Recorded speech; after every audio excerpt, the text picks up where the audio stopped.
Welcome to Goalie News, the new segment that is going to be everything goalie. Hopefully, we're going to be able to run this out every week. What our thoughts and beliefs are going to be is just whatever happens throughout the week. We're going to update everybody, shutouts, highlights, headlines. We're going to start with NHL. And then as we get more practice, we're going to expand into other leagues and juniors and then over across to Europe and everything like that. I'm Coach Mike, and today we have Coach Cody Creasy. Cody, welcome. Thanks for joining. Yeah, thanks for having me. This is March 29th episode. Headlines: Pekka Rinne for the Nashville Predators unveiled a statue of Pekka Rinne. Rinne joined the Preds in 2005 and retired in 2011. He's played all 16 years in Nashville. Pretty special for a goalie to get honored with a statue in front of the building. He retired 2021. What did I say? 2011. Yeah, I have it written down 2021. 2011. I think it's pretty cool. I don't know if there's anybody else with a statue. I feel like Patrick Waugh must, Jacques Plante, maybe some Montreal guys. Yeah, there must be a few statues, especially with the Montreal Canadiens. I can guarantee that there's one out there. Yeah, we'll have to do some history and research for next week. Matt Murray almost had the save of the season. Video is going to be up on YouTube, playing right about now. Here's a sharp angle shot. Murray. Oh, how did that stay out? How? Matt Murray robbing Matthew Tkachuk. I don't know if you saw that, but video replay review just declared it like centimeters over the line in his glove. It was devastating.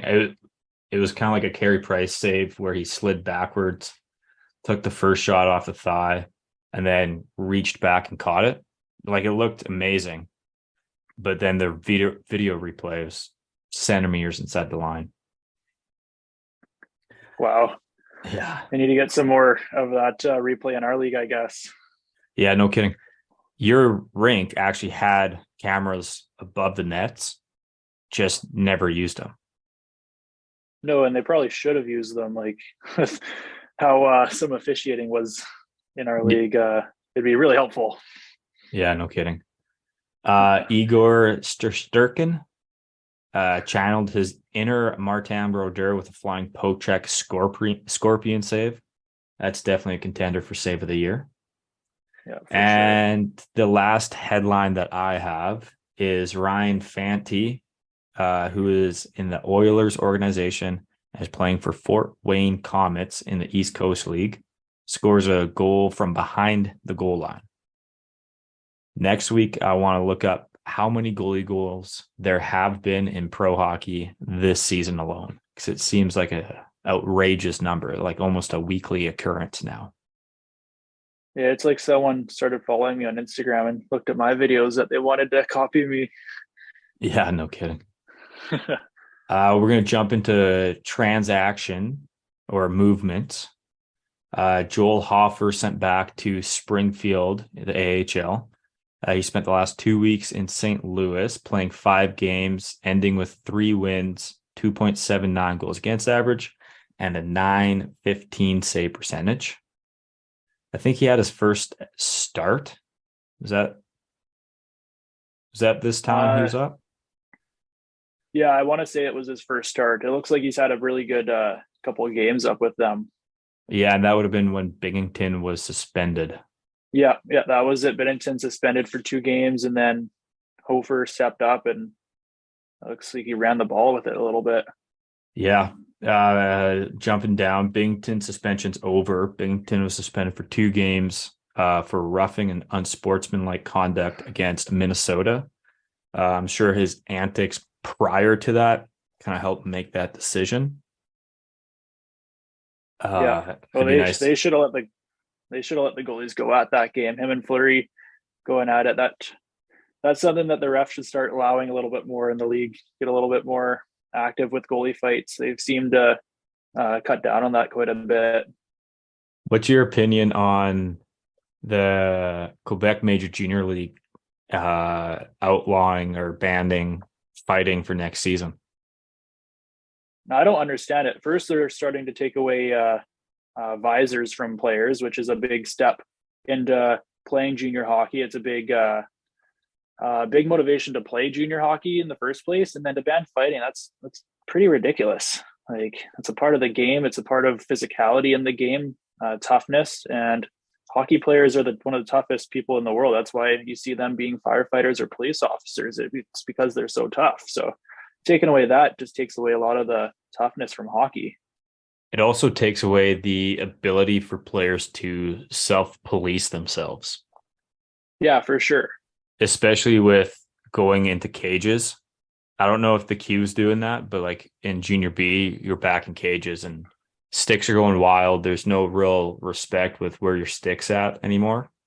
And then taking away the fighting aspect is you see a lot more kind of outrageous hits or just not good plays that probably wouldn't happen if there's a few, not necessarily tough guys, but guys that could throw hands. But I don't necessarily agree with it. It seems like it's coming.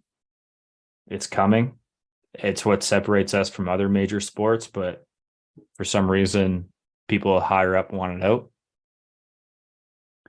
Anyways, other transactions. John Gillies has been called up by Columbus Blue Jackets. Dustin Tokarski been sent back down to the minors. Anton Kudobin sent back to the minors on Saturday, and that was after his unfortunate turnover goal at best. That was I was watching that video and I was wondering, like, who is that even in net with the unmatching pads and equipment? Thought they threw up an e-bug in net. I was excited when he got traded from Dallas to Chicago, thinking that he'd be able to crack the roster a little bit more full time. And he kind of shot himself in the foot. Hopefully that's not the decision or the reason why he's back down in the minors. Joey Decord sent back to the minors after playing in 2 games for Seattle. Alex Nedeljkovic called up by the Red Wings, playing 2 games so far. Going into shutouts, and this is recorded on a Monday, so it's from past Monday all the way to mid-afternoon this Monday. Monday, March 20th, Alexander Georgiev and the Avs shut out the Blackhawks with 27 shot performance or save performance and a score of 5-0. That's his 5th shutout of the season and 13th of his career. Saturday, March 25th, Carter Hart and the Flyers shut out the Red Wings. Hart turned away 29 shots and his 2nd shutout of the season, 5th of his career. He also made that unbelievable save with I think it was under a minute left, that diving save to save his shutout. That was pretty ridiculous what he did there. You know what? Didn't see it, but here's a clip. Also on the 25th, Eric Comrie and the Sabres, didn't know he was on the Sabres, shut out the Islanders 2-0. Comrie stops all 26 shots, earning 1st shutout of the season, 2nd of his career. Pretty special. And just to wrap up, something notable. Since Jonathan Quick became a Vegas Golden Knight, he's started 6 games and won 5. He has a 2.93 goals against average and a 908 save percentage with 1 shutout. Nothing really to write home about, but if you compare that to the stats he had this season in LA, they are noticeably better, right? I think it's about 0.01 or 2% better on the save percentage and about half a goal difference on goals against average. And then the shutout, and I think that was his first game as a Knight. Could be seeing some vintage Quick here going into playoffs, I think. Yeah, I think so too. He's looking like himself with Vegas. Do you think he was done dirty by LA? Somewhat, yeah. Like he's a guy who's been in that organization since they were on a cup run. So he's done his dues in that team. Now here's I think the catch-22 with Quick, and I'm going to use Ryan Miller as an example.